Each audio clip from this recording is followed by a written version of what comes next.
high-speed brain. We often reach for our phones, not because we need them for anything, but rather we've trained ourselves to fill every single gap with a noise of some sort. Whether that is the 2 minutes waiting in line for lunch, or the quiet, calm moments before bed. We always fill it with a noise of some sort. We don't even wait for the microwave anymore. When it's more than 10 seconds, we're like, wow, this is taking a long time. I realized something very uncomfortable about myself recently. I wasn't addicted to productivity of being on my phone all the time. I was addicted to the stimulation. I was never just doing one thing at a time. When I was cleaning, I had a podcast playing. When I was doing homework, I was listening to music. Parents are saying, just put your phones away. Teachers are saying, girls, no phones during study hall. That's not the point of study hall. But our brains are going, what if my friends texted me? Or what if someone liked my post? When I was watching a show, I was playing the game at the same time. Even something as simple as walking on the streets without my headphones seemed difficult. Like, what was I actually supposed to do? Realize where my surroundings and where I am? There was never a single moment where my brain was allowed to be focused on one thing at a time. There was just silence, stillness, and rest. Hi, I'm Paulina, and today I'm talking about the high-speed brain and trying to convince you not to do two things at a time. Before I fully start my speech, I'd like you to remember a sequence of numbers. 83916472. Now, I would all like you to take a moment and question yourselves for a minute. When was the last time you were just focusing on one thing at a time without any digital device? Whether that is cleaning, not using your phone to listen to music or play a movie in the background, or doing your homework and not listening to music. I'm willing to guess it's been a long time, especially for people my age. There's a lot of times where I've simply sat down and started asking myself why it was so hard for me to just focus in classes that I found difficult, or dare I say boring. Why my brain was so loud and so noisy. I'm sure everyone in here has felt that at some point, and it's not your fault. This is caused by a pattern. While this is happening, most of us don't have a problem, some would say. The truth is, we are very overstimulated. It's like our brains are stuck on high speed, spinning at 100 miles per hour when nothing is happening at all. If you've ever felt restless, mentally exhausted, or busy but not really fulfilled, like you should be doing something more but you're not, it's not because you lack discipline of any sort, simply because your brain is working at overtime. Human brains are not built to be constantly switching or doing two things at a time. When we're doing something as simple as listening to music while doing homework or texting a friend while doing homework, it makes our brains go into overdrive.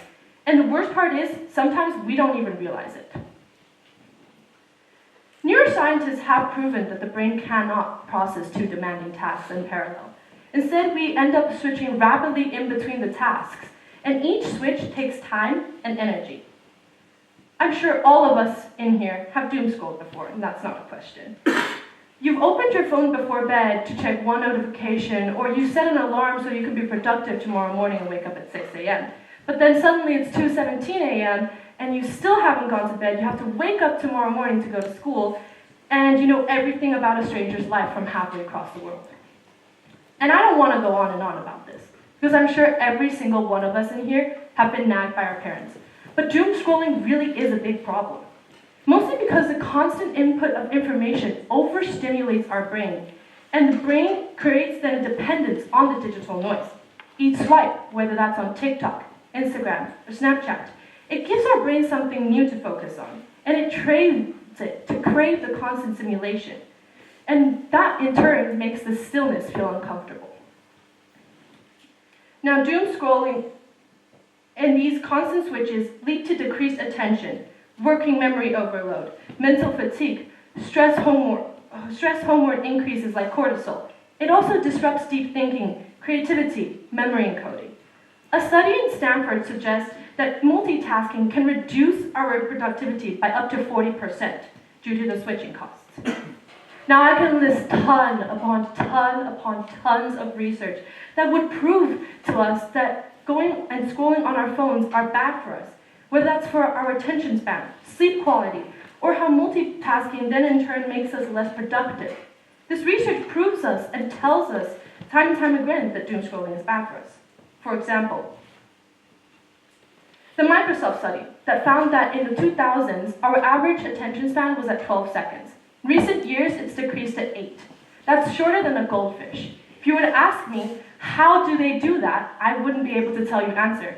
But having a shorter attention span than a goldfish should be concerning to us. In 2019, there was a study published by Nature Communications revealing that digital media consumption leads to fragmented thinking, and it diminishes our ability to sustain mental effort. There was a study about how smartphone addiction exposes us to blue light and expresses melatonin, delays sleep, and reduces sleep quality. And then how poor sleep then in turn weakens our memory consolidation. It lowers our recalling abilities and our problem-solving abilities. But this isn't because we're lazy. It isn't because we lack discipline of any sort. It's because we've built a world for ourselves where stillness feels so uncomfortable. And if a brain is never allowed to just take a moment and rest, how can we ever expect it to focus? That's when I realized something. My brain wasn't broken in any sort of way. It was simply overloaded with the amount of things that were happening at the same time. I feel like we live in a world where speed is praised, the fast success, the fast replies. But our brains at its core were not designed for these constant accelerations. They were supposed to focus on one thing at a time, be able to finish one task before starting another. And we need to allow our brains to just reflect, to focus, and to allow our brains to just be bored sometimes. Because in reality, the time where we try our best to never be in is actually where creativity begins. So what can we do? We can start small. Try doing just one thing at a time. Whether that's cleaning without listening to a podcast, doing homework without using your phone or listening to music, go on a walk with your friends without using your phone, leave your phones in your rooms, or go on a walk without your AirPods. Let your brain slow down. Because when your brain slows down, it starts focusing more and it becomes more productive. Your thoughts become clearer. Your focus sharpens. Your stress lowers and you begin to feel more present. High-speed brain may feel productive, but a slower, more in control brain are more powerful. So the next time you feel restless, unfocused, or behind, ask yourself, is my brain incapable or is it just exhausted from running at 100 miles per hour? Maybe the solution isn't to push harder, it's to slow down. So tomorrow, if you see me in the phone zone without my phone, just know that I'm either healing, or I've lost my phone, or I've put it in my room and I'm completely in panic. Now that I've finished my speech, I'd like you all to recall, what was that sequence of numbers I gave you before my speech? If you don't remember it completely,